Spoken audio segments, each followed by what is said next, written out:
The sun rises over the Nile, painting the sky in shades of orange and gold. The water is calm and reflects the light like a mirror. A small wooden boat, a felucca, glides silently across the surface. Its white sail catches the gentle morning breeze. On the riverbank, tall palm trees stand like ancient guardians. Their green leaves rustle softly. This is the Egypt that has existed for thousands of years. It is a land of timeless beauty, a place where history feels alive. This scene is not just a picture. It is an invitation. Imagine yourself on that boat. You can feel the sun on your skin. You can hear the quiet splash of the water against the wood. In the distance, you see the shapes of ancient temples rising from the landscape.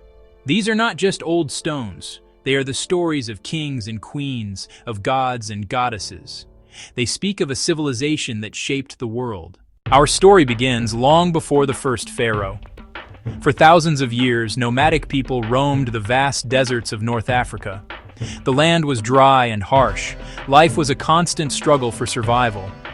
But then they found the river. The Nile was a ribbon of life in a sea of sand. Its banks were green and lush. Each year the river would flood, leaving rich, black silt behind. This fertile soil was perfect for crops. People began to settle down.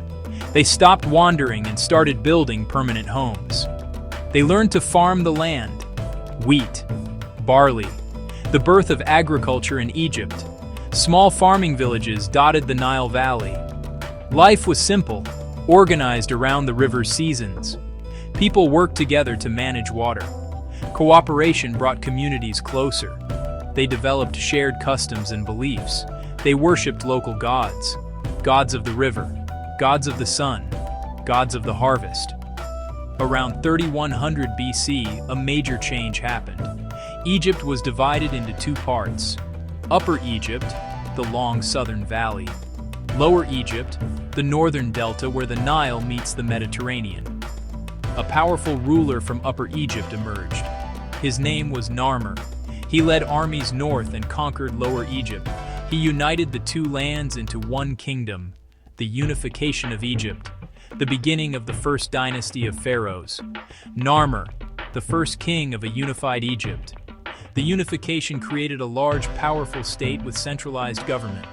The pharaoh became absolute ruler, seen as a living god. The Old Kingdom began around 2686 BC.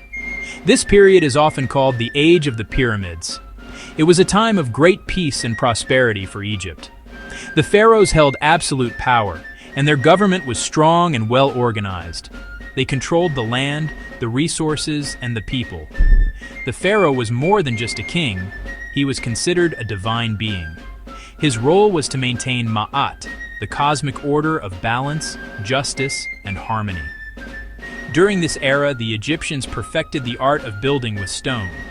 A brilliant architect named Imhotep changed everything. He designed the famous Step Pyramid at Saqqara. On the Giza Plateau, just outside modern Cairo, stand the most famous monuments of the ancient world. The largest and most famous is the Great Pyramid of Giza, built for Pharaoh Khufu around 2580 BC. For nearly 4,000 years, it was the tallest man-made structure on Earth. Made of an estimated 2.3 million stone blocks, each weighing several tons. How they moved and lifted them remains a subject of intense study and debate. Guarding the complex, the Great Sphinx, a colossal statue with the body of a lion and the head of a human. The New Kingdom began around 1550 BC. It would become the most powerful and glorious era in all of Egyptian history. The pharaohs were warrior kings determined to never let Egypt be invaded again. They used their powerful new army to build a vast empire. They conquered territories far to the south in Nubia and marched east into the Near East. This expansion brought incredible wealth into Egypt. Conquered nations had to pay tribute in gold, silver, timber, slaves, and other valuable goods. This era saw some of the most famous pharaohs, Thutmose III, Hatshepsut, and later Akhenaten, who tried to start a religious revolution. The pharaohs built enormous temples. The largest was the Temple of Karnak, dedicated to Amun-Ra. Walking into Karnak today is like stepping into another world. The Great Hypostyle Hall contains 134 massive sandstone columns arranged in 16 rows. The central columns are 69 feet tall, carved to look like papyrus stalks. Luxor Temple was dedicated to the rejuvenation of kingship. It was here that the Opet festival took place, celebrating the pharaoh's divine power. The pharaohs chose to hide their tombs in a remote desert valley, the Valley of the Kings, where rulers carved their secret tombs deep into the rock. After the glory of the New Kingdom, Egypt entered periods of instability. Foreign powers came to this ancient land. First, the Greeks under Alexander the Great. In 332 BC, Alexander led his Greek army into Egypt. The people welcomed him as a liberator from Persian rule. He founded Alexandria, a great new city on the coast. After Alexander's death, his general Ptolemy took control of Egypt, founding a dynasty that would rule for 3 centuries. The last Ptolemaic ruler was Cleopatra VII. After her defeat and death in 30 BC, Egypt became a Roman province, losing its independence. In 641 AD, Arab armies inspired by Islam swept into Egypt. Led by Amr ibn al-As, they quickly conquered the country, ending Byzantine rule. The Arabs were tolerant of existing religions, but gradually Islam became dominant. Arabic replaced Coptic and Greek as the main language. The Fatimids founded Cairo in 969 AD, making it their capital. For over 1,000 years, Cairo has been Egypt's political, cultural, and economic center. Each dynasty added mosques, madrasas, and mausoleums. The sheer number of minarets earned Cairo its nickname, the City of 1,000 Minarets. In the early 19th century, Muhammad Ali seized power and launched massive reforms. He built a modern army, established factories, and sent students to Europe to learn modern science. The construction of the Suez Canal brought European influence and debt. Britain occupied Egypt in 1882, beginning 70 years of colonial rule. Egyptian nationalism grew stronger. After World War I, the Revolution of 1919 led to nominal independence in 1922, though Britain retained significant control. In 1952, the Free Officers led by Gamal Abdel Nasser overthrew the monarchy. Egypt became a republic, and Nasser emerged as a powerful leader promoting Arab nationalism. Nasser nationalized the Suez Canal in 1956, leading to the Suez Crisis. International pressure forced Britain, France, and Israel to withdraw, a major victory for Egypt. Nasser launched major projects like the Aswan High Dam. After his death, Sadat made peace with Israel, and Mubarak ruled for nearly 30 years until the Arab Spring of 2011. From Islamic conquest to modern republic, this long journey created the vibrant, proud, and resilient nation Egypt is today. Now that we have journeyed through thousands of years of history, it's time to plan your own adventure. The best time to visit is during the cooler months, from October to April. For first-time visitors, joining a guided tour can be excellent. A good tour handles logistics and provides knowledgeable Egyptologist guides who bring ancient stones to life. Independent travelers can book their own hotels, hire local guides, and take comfortable trains or flights between cities. For a classic Egyptian experience, consider a Nile cruise between Luxor and Aswan, watching timeless scenery glide by from your ship. Your journey begins in Cairo, the vibrant, chaotic, and captivating capital. This sprawling metropolis is where ancient traditions live alongside modern life.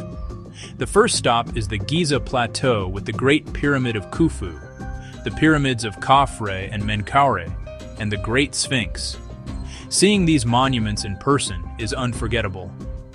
The Grand Egyptian Museum houses Egypt's most precious treasures, including the complete collection of Tutankhamun artifacts displayed together for the first time.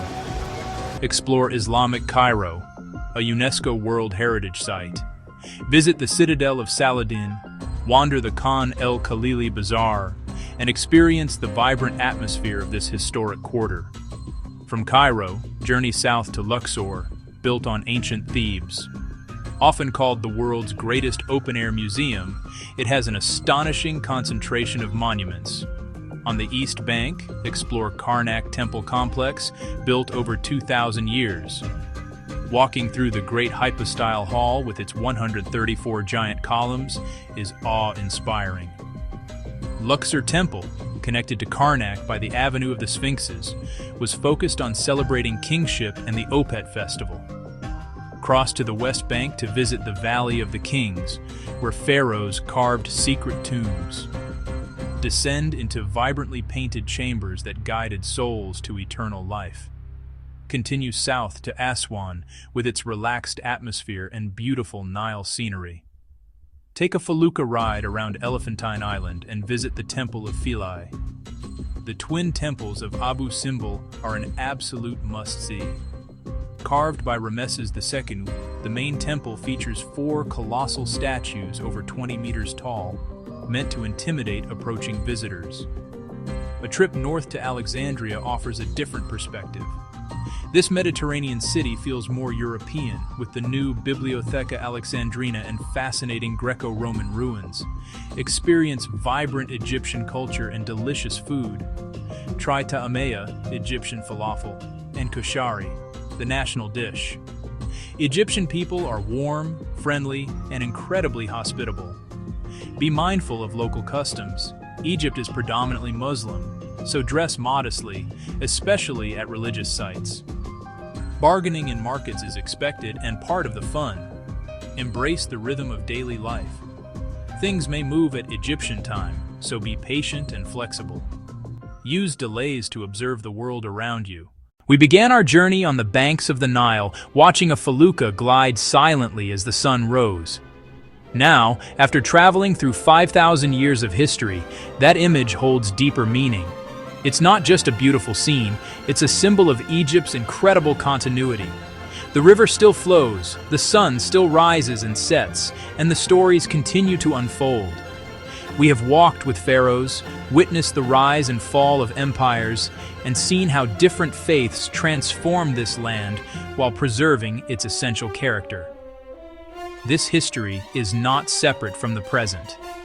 It is built upon it, creating the complex and fascinating nation that exists today, where multiple histories live side by side. This essay has been more than a history lesson. It's been a detailed itinerary for an adventure of a lifetime. Now you can picture yourself standing before these wonders. Think of your visit as writing your own small chapter in Egypt's immense story.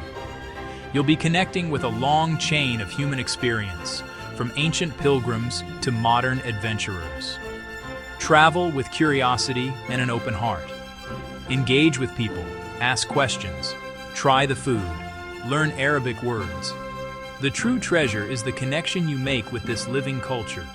Your journey will change how you see the world and leave you with stories you'll tell for the rest of your life. You'll understand resilience, continuity, and the human spirit. The invitation still stands. The Nile is waiting. It offers a journey that engages all your senses: golden light on temples, bustling Cairo streets, desert silence, rich flavors. Egypt is not a destination to be passively observed. It's an experience to be fully lived. It teaches about history, art, religion, engineering, but most importantly, about resilience. By visiting, you're not just a tourist. You're a witness to this incredible story of survival and continuity. You're also a guest, contributing to heritage preservation. Let the final image be our beginning, a felucca on the Nile at sunrise. Imagine yourself on that boat. This is not a dream, it's a real and accessible experience. Do not wait. Plan your adventure. The land of the pharaohs is calling. Will you answer?